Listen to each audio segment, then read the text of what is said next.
Hello, brothers and sisters in our BM and IBAN congregation. Selamat Hari Gawai, and I hope you're doing well. Halo saudara-saudari yang berada di dalam sidang bahasa Malaysia dan IBAN. Saya berharap kamu berada dalam keadaan yang baik. I pray that this year's Gawai, although it is very unusual, but it will be meaningful for all of you. Saya berdoa walaupun gawai kali ini dengan norma yang baru, saya percaya bahwa dapat tetap bermakna bagi kamu. So we are continuing with our series Proverbs for Life. Dan kita melanjutkan tentang siri Amsal Kehidupan. And today we're going to talk about doing romance right. Dan hari ini kita akan membahas tentang percintaan yang benar. I think this is a very important topic Saya percaya bahwa ini adalah topik yang sangat penting. because it is really a part of life. Karena ini adalah bagian daripada kehidupan kita. And we understand that God is the one who created mankind. Kita percaya dan kita tahu bahwa Tuhan yang menciptakan manusia. Adam and Eve was the first man and woman. Adam dan Hawa adalah manusia pertama.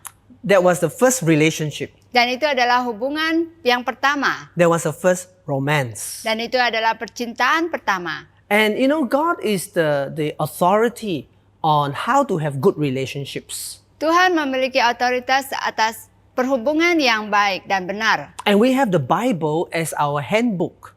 Dan kita memiliki Alkitab sebagai pedoman bagi kehidupan kita. You know, we are living in a world that is so corrupted by sin in every way.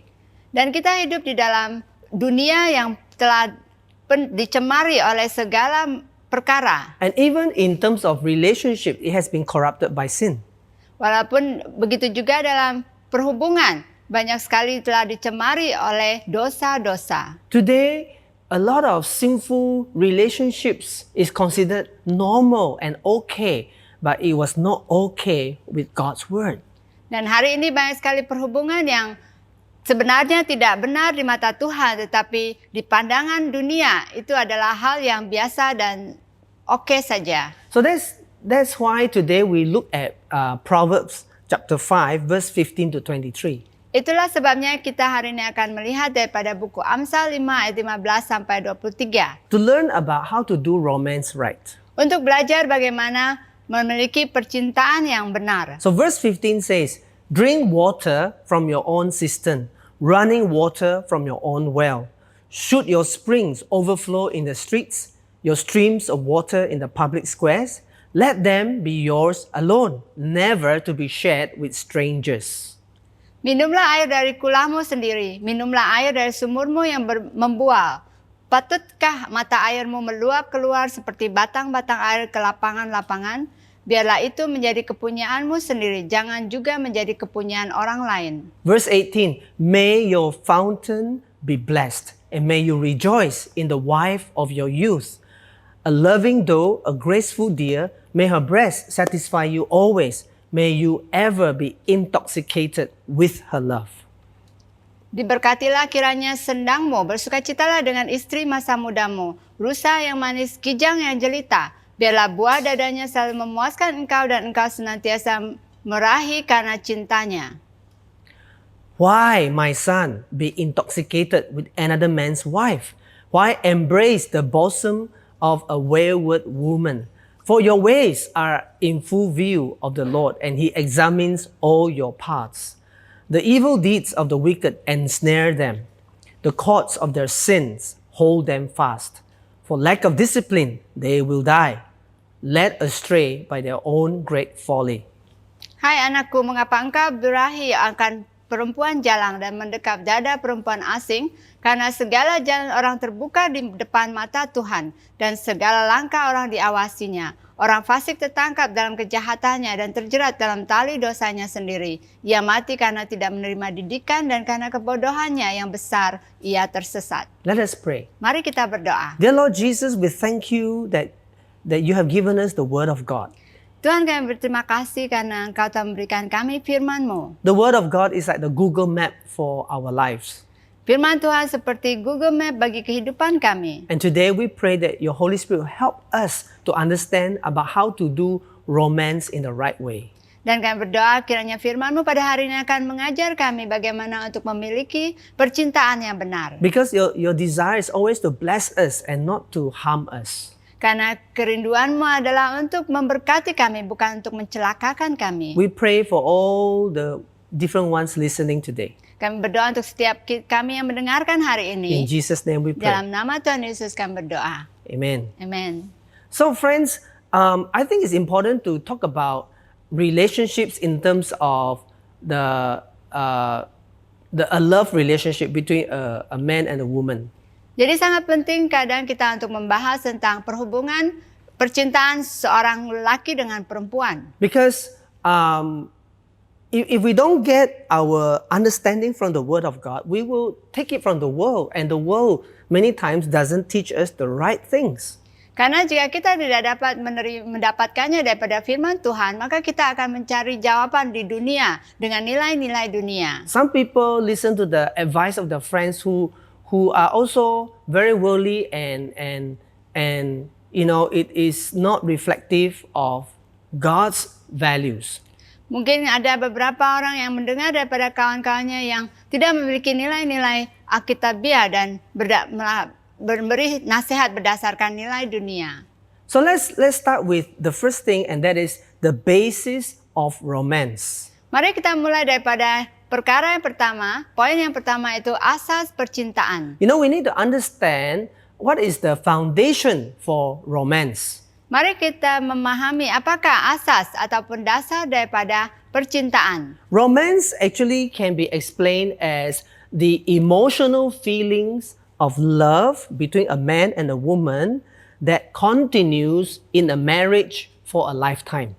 Percintaan adalah perasaan cinta kasih antara dua orang yang berkelangsungan dalam perkawinan untuk seumur hidup. So there is love, and there is that sense of wanting to commit to one another. Yaitu ada kasih atau cinta di sana dan juga ada kerinduan untuk berkomitmen terhadap satu sama lain. And we understand from the Bible that the highest form of love is agape love, which is unconditional love. Dan kita menyadari dan mengetahui daripada firman Tuhan bahwa dasar percintaan yang tahap paling tinggi adalah agape. Kasih agape yaitu kasih yang tidak berkondisi. And that is the love of God the Father towards all of us, shown in Jesus Christ. Dan itu adalah kasih yang diberikan pada Bapa kepada setiap kita yang menunjukkan kasihnya kepada manusia.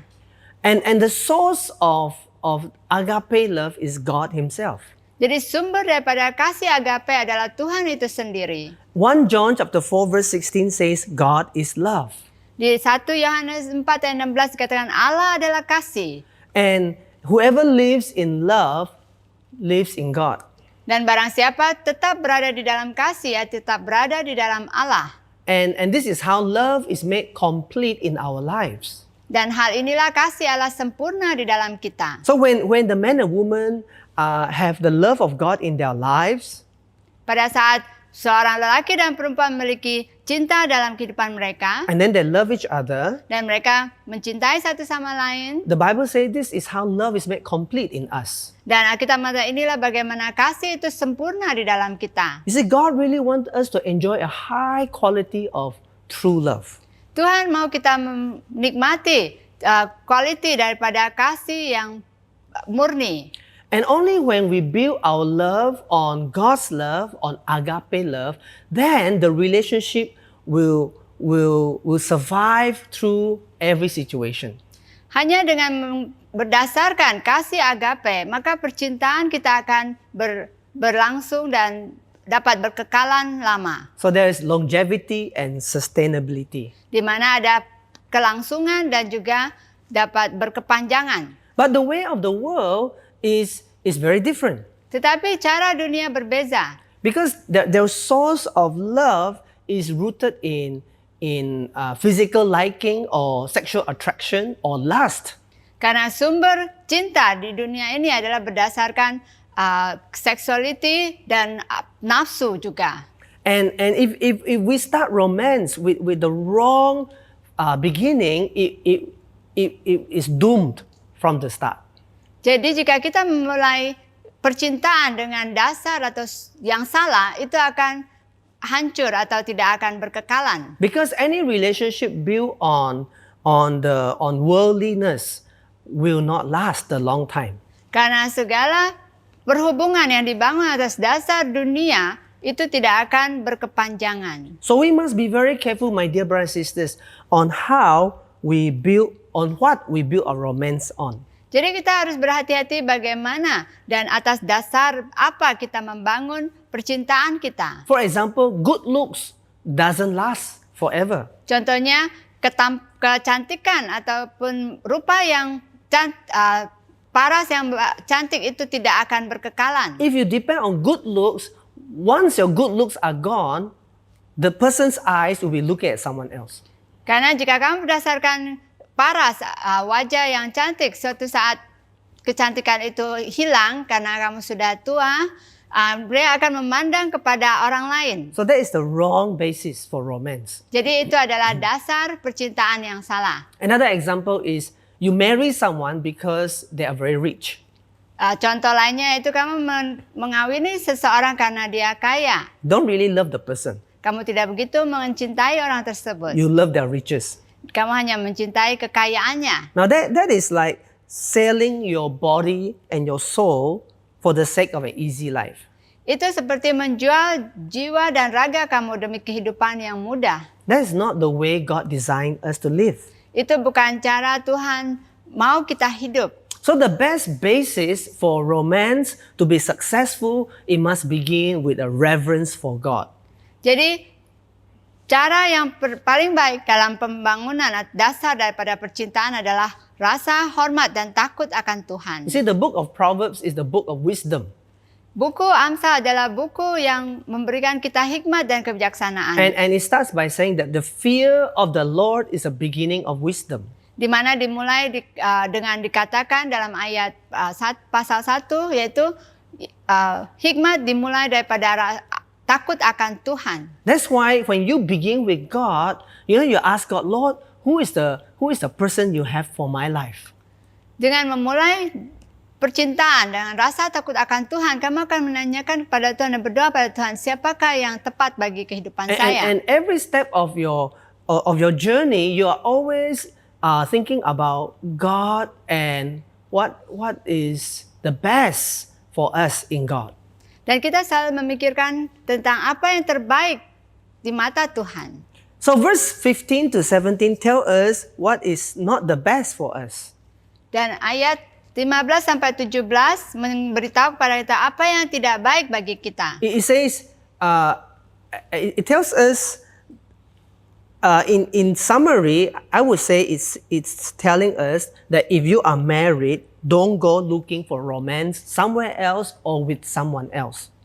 Jadi kesimpulan daripada ayat ini adalah jika kamu adalah seorang lelaki atau wanita yang sudah berkawin, jangan mencari percintaan di tempat lain atau dengan orang lain. And if you're single, please don't enter a relationship with someone who is married already.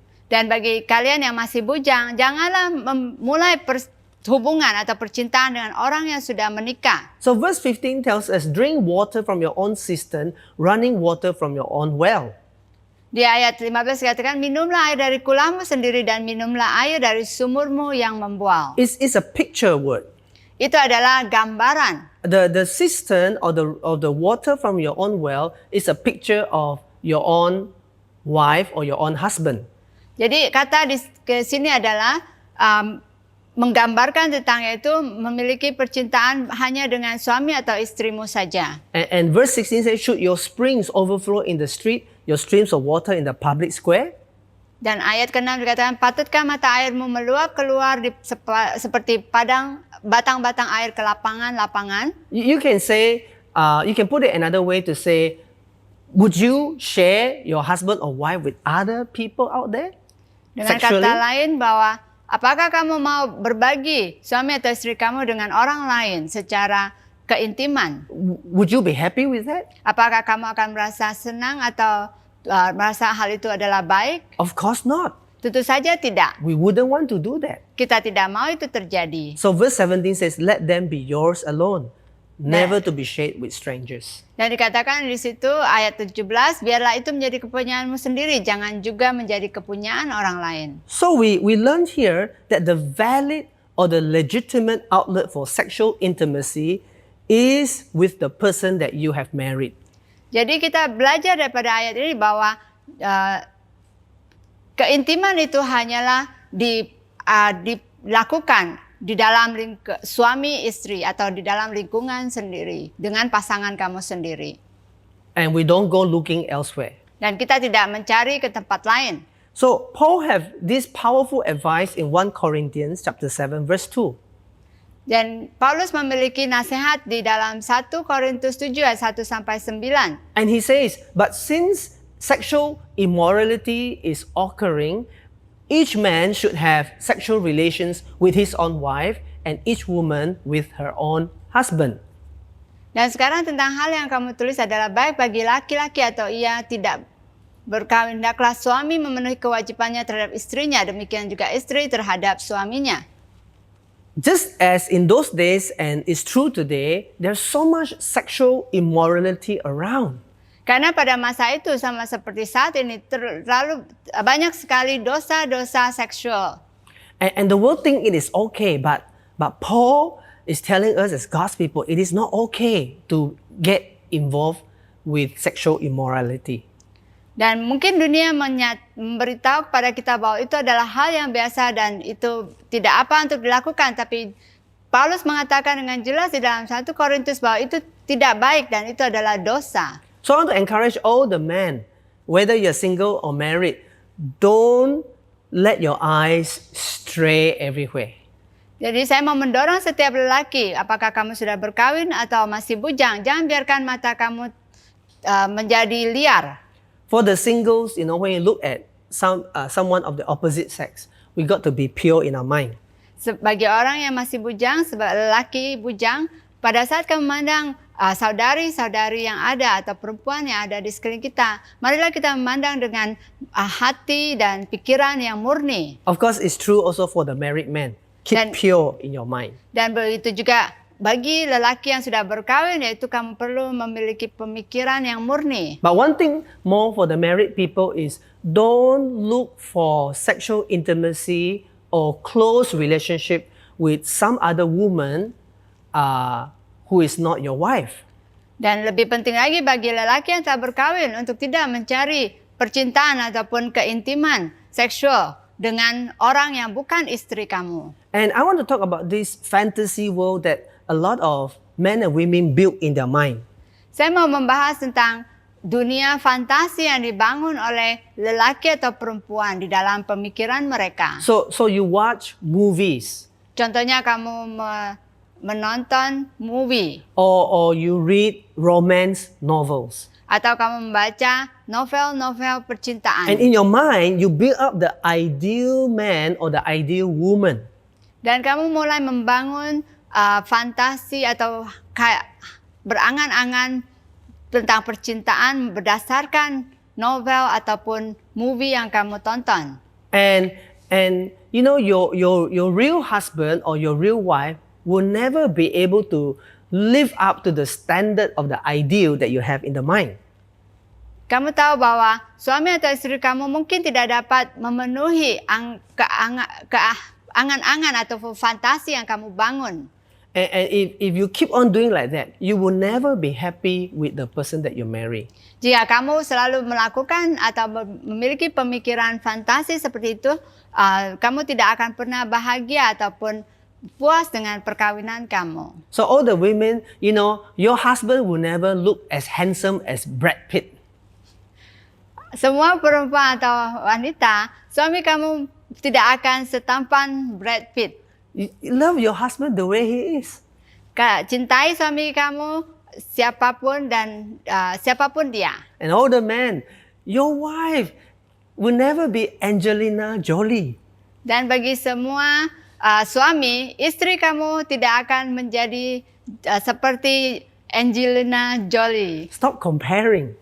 Janganlah membandingkan. Don't live in that fantasy world. Jangan hidup di dalam dunia fantasi itu. We must be faithful even in our mind.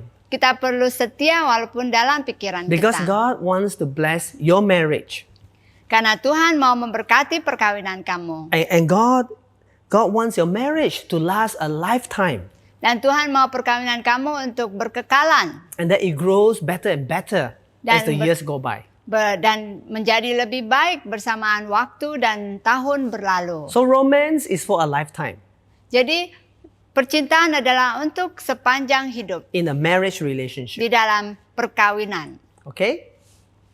So you know, for the singles, I want to read from 1 Corinthians chapter 7 verse 8 to 9. Jadi bagi mereka yang masih bujang, saya mau membaca dari 1 Korintus 7 ayat 8 sampai 9. Because Paul have wonderful advice for all of us. Karena Paulus memiliki nasihat yang sangat baik.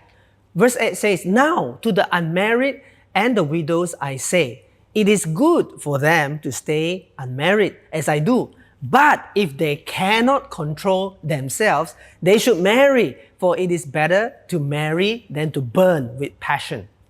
Tetapi kepada orang-orang yang tidak kawin dan kepada janda-janda aku anjurkan supaya baiklah mereka tinggal dalam keadaan seperti aku. Tetapi kalau mereka tidak dapat menguasai diri, baiklah mereka kawin sebab lebih baik kawin daripada hangus karena hawa nafsu. You see, Paul understands that in every single young man and women, you know, there is that sexual desire. It's part of God's creation plan.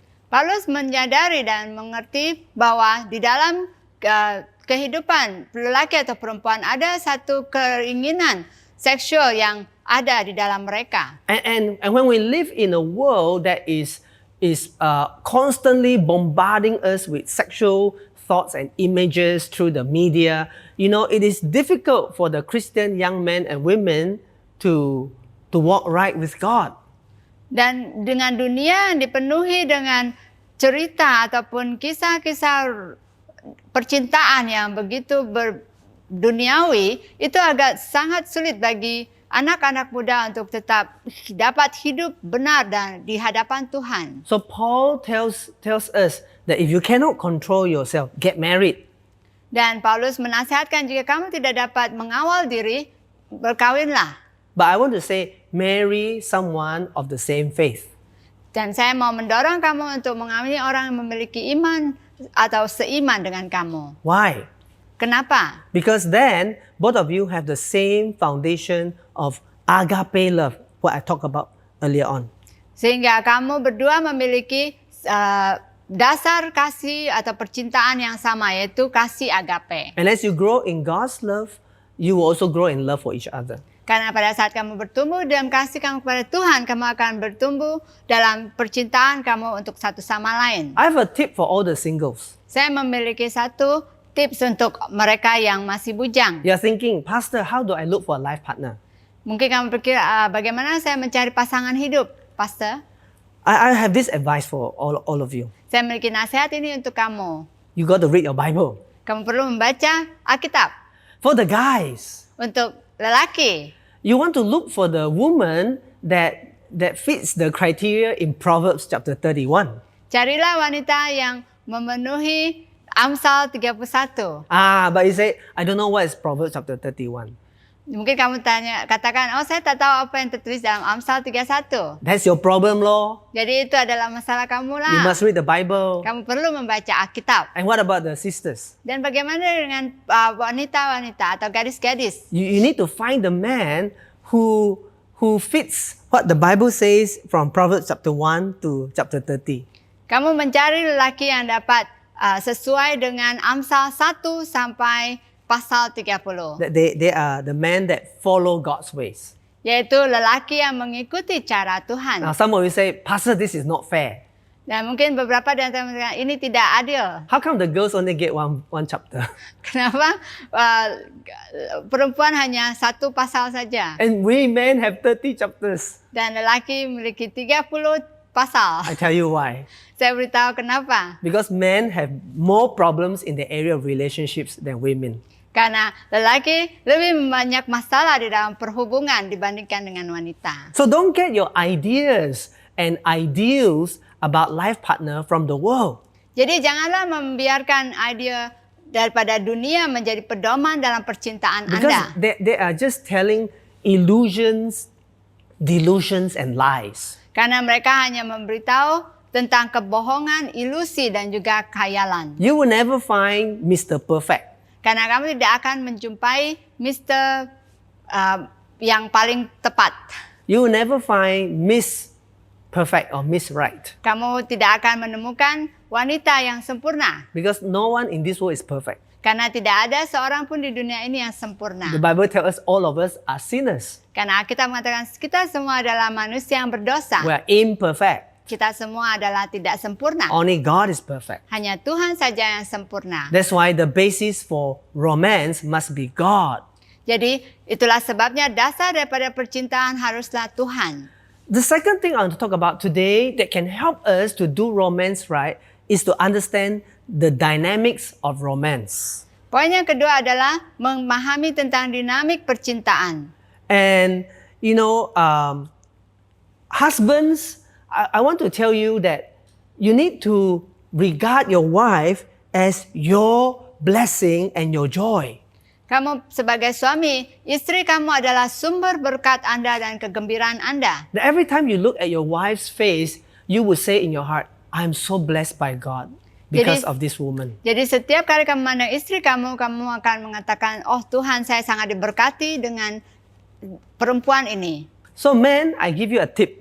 Jadi lelaki, saya berikan kamu tip. You say, oh Pastor, I've been married for 10 years and I don't feel the romance anymore. Itu kamu katakan, oh sudah 10 tahun kami menikah dan saya tidak merasakan perasaan percintaan itu, perasaan romantik lagi. I tell you what you can do. Saya beritahu apa yang dapat kamu lakukan. Every time you see your wife, Setiap kali kamu melihat istri kamu, whether she is preparing and cooking in the kitchen, apakah dia memasak di dapur, or she is reading the Bible to the little children, atau dia membaca Alkitab kepada anak-anak kamu, or before you, at night when she is sleeping, you look at her face. sebelum tidur kamu melihat wajahnya. And every time you say to God, Dan saat itu kamu mengatakan pada Tuhan, God, I'm so blessed by my wife. kamu katakan, Tuhan, saya sangat diberkati dengan God, you have oleh blessed istri me. saya. God, you have blessed me with my wife. Tuhan, terima kasih karena telah memberkati saya dengan istri saya. You know, you keep doing that, I guarantee you, the romance will come back. Jika kamu terus melakukan ini, saya memberikan jaminan bahwa rasa romantik itu akan kembali. And you look beyond the wrinkles on her face. Dan kamu melihat di luar, di jauh daripada kerutan, keriput di wajahnya. When you first met your wife when she was still single, maybe, you know, oh, her face is so beautiful. Mungkin pada saat kamu baru berjumpa dengan istri kamu, oh wajah dia sangat cantik. But after many years of marrying you and cooking the food, washing the clothing, taking care of 10 children, she doesn't look so good. Tapi setelah berkawin 10 tahun lamanya, mungkin dia sibuk dengan memasak, menjaga anak-anak sehingga dia tidak tampak cantik lagi. You got to look beyond the external. Kamu perlu melihat jauh daripada rupa luaran saja. Look into her eyes, into the soul of her character and see, wow, my wife is a Proverbs 31 woman. Yaitu kamu lihat daripada jiwanya dan juga kerohaniannya, di mana kamu dapat lihat bahwa oh istri saya adalah istri seperti di Amsal 31. So verse 18 and 19 says, may your fountain be blessed. That talks about your wife, all right? May you rejoice in the wife of your youth. Dikatakan di dalam ayat berikutnya, diberkatilah kiranya sendangmu, bersukacitalah dengan istrimu masa mudamu. Verse 19 says, a loving doe, a graceful deer, may her breast satisfy you always. May you ever be intoxicated with her love. Rusa yang manis, kijang yang jelita, biarlah buah dadanya selalu memuaskan engkau dan engkau sentiasa birahi karena cintanya. You see, there's a sense of exclusiveness. Jadi di situ kita dapat melihat adanya rasa eksklusif. It is a closeness of relationship that cannot be shared with outsiders. Yaitu satu perasaan yang tidak dapat dibagikan atau dikongsikan dengan orang luar. It's just between you and your husband or you and your wife. Yaitu perasaan ini hanya dapat dirasakan dan dialami oleh suami istri saja. So we see that there is what we call the relational intimacy. Ini dikatakan tentang hubungan keintiman. That means a strong connection and attraction of the soul. Yaitu keintiman hubungan di mana ada tarikan jiwa dan penyatuan dan keinginan. There is a union of the mind, the will, and the emotion. Yaitu adanya kesatuan daripada pemikiran, jiwa, dan juga keinginan. You understand each other deeply. Karena di sana kamu dapat merasakan atau memahami satu sama lain. And besides the relational intimacy, of course, there is the physical or sexual attraction.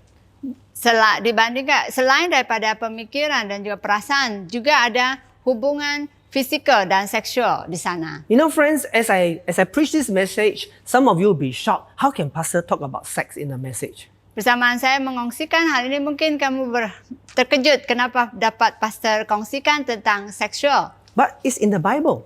Tetapi ini tertulis di dalam Alkitab. Why do we get a bit embarrassed when we hear it in the Bible or in the preaching, but when we watch Hollywood movie and see sexual things, we are not embarrassed at all?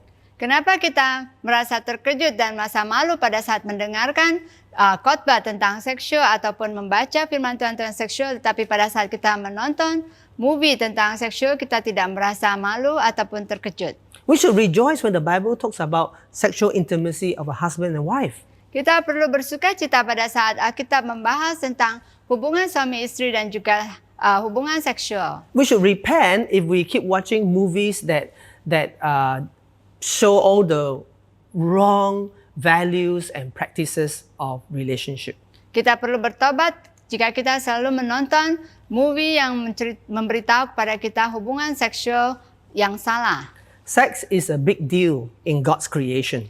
Karena hubungan seksual adalah sesuatu yang sangat penting di mata Tuhan. In fact, we read it in the first page of Genesis chapter 1. Di mana kita dapat baca di buku Kejadian. In Genesis 1 verse 27 and 28. Di mana Kejadian 1 ayat 27 sampai 28 katakan. It says, "So God created man in his own image. In the image of God he created him. Male and female he created them. God blessed them and said to them, be fruitful and increase in number. Fill the earth and subdue it." Maka Allah menciptakan manusia dan menurut gambar Allah diciptakannya dia lelaki dan perempuan diciptakannya mereka. Allah memberkati mereka dan Allah berfirman kepada mereka, beranak cuculah dan bertambah banyak, penuhilah bumi dan taklukkanlah itu, berkuasalah atas segala yang ada di bumi. You see, God gave the blessing, be fruitful and multiply. Jadi kita dapat lihat di sini bahwa Tuhan memberikan berkat kepada pasangan pertama, beranak cuculah. Now, within those words, actually, is the word of sexual intimacy between husband and wife. Jadi, dari kata beranak cuculah itu menyatakan hubungan seksual antara suami dan istri. Because that's the way that a husband and wife can have children and grow their families. Jadi, karena itulah cara di mana suami dan istri dapat beranak cucu. That's how they become fruitful and multiply. Dari situlah mereka dapat beranak cucu dan bertambah banyak. So the dynamics of romance it does include sex within a marriage relationship. Jadi dinamik daripada percintaan itu melibatkan hubungan seksual antara suami dan istri. But not outside of a marriage. Tetapi tidak di luar daripada perkawinan. The world tells us it is okay to commit adultery. Dunia mungkin memberitahu pada kita itu adalah hal yang oke saja untuk terlibat dalam perzinahan. The world tells us all kinds of wrong ideas about relationships. Dan dunia memberitahu kita banyak hal yang salah tentang perhubungan. You know, if you're single and you like a brother or sister, don't get quickly into a physical relationship. Jadi jika kamu adalah seorang bujang dan kamu tertarik kepada seorang wanita atau lelaki, jangan langsung terlibat di dalam hubungan secara fisikal. Because you're not married yet. Karena kamu belum menikah. And there's so many situations where young men and women, they are not careful and they enter a physical relationship and the girl gets pregnant. Karena banyak sekali hubungan yang dimana mereka belum berkawin tapi mereka memiliki hubungan seksual dan perempuan itu mengandung. And I'm not sharing this so that, then we can sleep together but I better wear protection. Saya mengatakan hal ini bukan berarti kamu boleh tidur dengan wanita yang belum berkawin pada saat kamu belum berkawin, dan yang penting saya memakai alat perlindungan. That's not what I mean. Bukan itu yang saya maksudkan. We need to understand the importance of staying sexually pure before marriage. Apa yang saya maksudkan adalah yaitu untuk tetap suci dan juga tidak terlibat dalam hubungan seksual sebelum berkawin. A few days ago, I read an article by this Christian lady. Her name is Natalia Parkinson.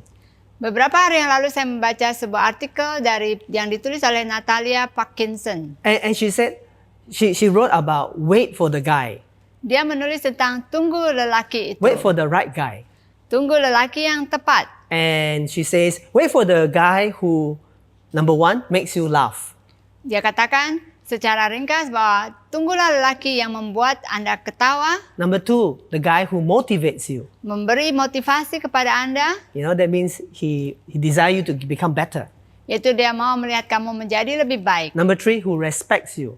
Yang ketiga itu menghormati Anda. Number four, understands all the messiness of who you are. Dan keempat, memahami semua kekacauan diri Anda. Number five, looks at you like you put all the stars in the sky.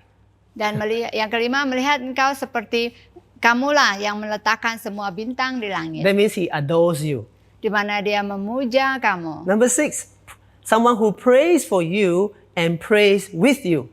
Yaitu yang keenam, seorang yang berdoa untuk Anda dan bersama Anda. Number seven, wait for the guy who pursue Christ and then pursue you.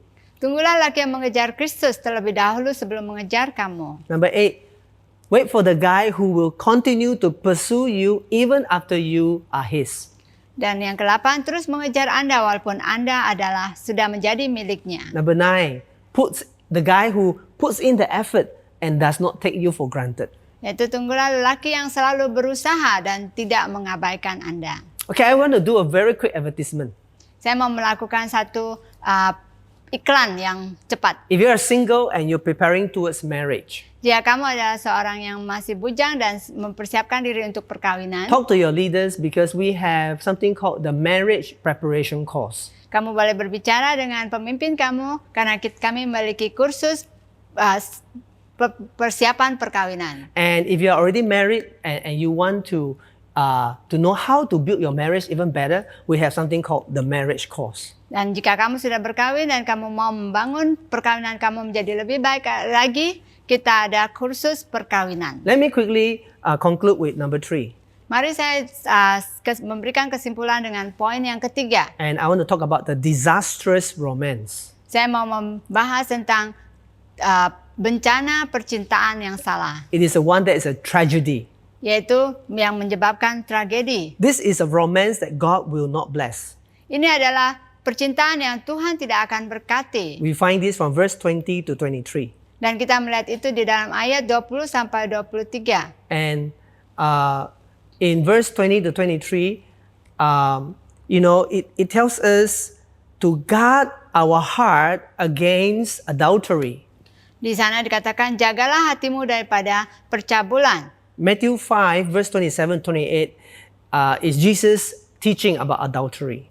Dari Matius 5 ayat 27 sampai 28, saat itu Yesus mengajar tentang perzinahan. Jesus says, you have heard that it was said, you shall not commit adultery. But I tell you that anyone who looks at the woman lustfully has already committed adultery with her in his heart. Yesus katakan, kamu telah mendengar firman, janganlah berzina. Tapi aku berkata kepadamu, setiap orang yang memandang perempuan serta menginginkannya sudah berzina dengan dia dalam hatinya. So verse 20 to 23 is God's warning, the warning of a father to his son. Jadi ayat 27 dan 28 ini adalah peringatan daripada bapa kepada anak-anaknya. And that if we are stubborn to insist on our own way, this will lead to the tragic consequences. Yaitu jika kita tetap bebal dan mau berjalan dengan jalan yang salah, kita akan mengalami bencana di dalam percintaan kita. In your own time, please read 1 Corinthians chapter 6 verse 18 to 20. Kamu juga boleh baca di dalam 1 Korintus 6 ayat 18 sampai 20. But right now I want to close in prayer.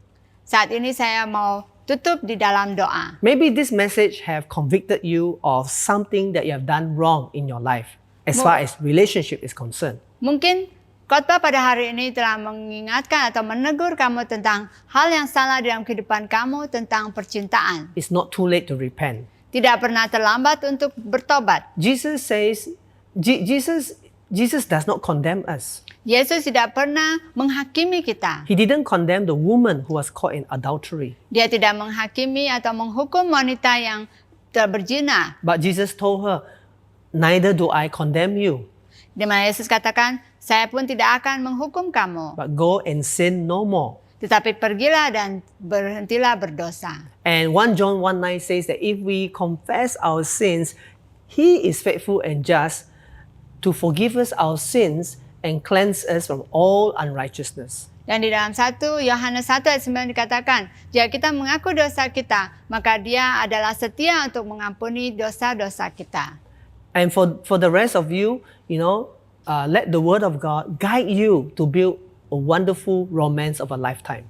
Dan bagi semua kita di sini, kiranya kita mengizinkan firman Tuhan untuk menuntun kita dalam percintaan kita. Let us pray. Mari kita berdoa. Heavenly Father, you are the author of life. Bapa di surga, Engkau adalah penulis kehidupan. You are the creator of relationships. Engkaulah yang menciptakan perhubungan. We pray for all of your children today. Kami berdoa bagi setiap anak-anak-Mu pada hari ini. Help us to trust and obey the Father's advice. Kiranya kami mau tetap taat dan juga mengikuti apa yang menjadi perintah daripada Bapa kami. Because your advice is from a heart of agape love. Karena nasihat-Mu berdasarkan dan berasal daripada kasih yang agape, yaitu kasih yang tidak berkondisi. We pray for your blessings on everyone right now. Dan kami berdoa untuk setiap berkat-Mu kepada setiap orang di sini. We learn to do romance right. Kita mau belajar bagaimana melakukan atau memiliki percintaan yang benar. When we are still single. Jika kami masih bujang, And we learn to do romance right even after we are married. dan kami juga mau belajar melakukan percintaan yang benar pada saat kami telah berkawin. In Jesus' name we pray. Dalam nama Tuhan Yesus kami berdoa. Amen. Amen. Thank you for joining us. God bless you and stay safe, stay strong. Terima kasih karena telah mendengarkan kami. Teruslah tinggal dalam selamat dan juga kuat di dalam Tuhan. Bye-bye. Bye-bye.